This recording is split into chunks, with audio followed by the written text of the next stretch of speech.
today we are going to learn count and write. So let's start. How many clouds are there? 1, 2. Then write 2. How many apples are there? 1, 2, 3, 4.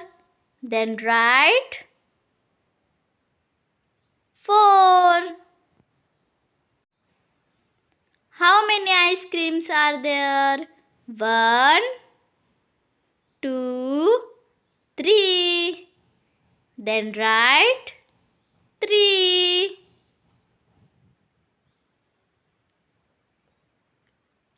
How many houses are there? Only one. Then write 1.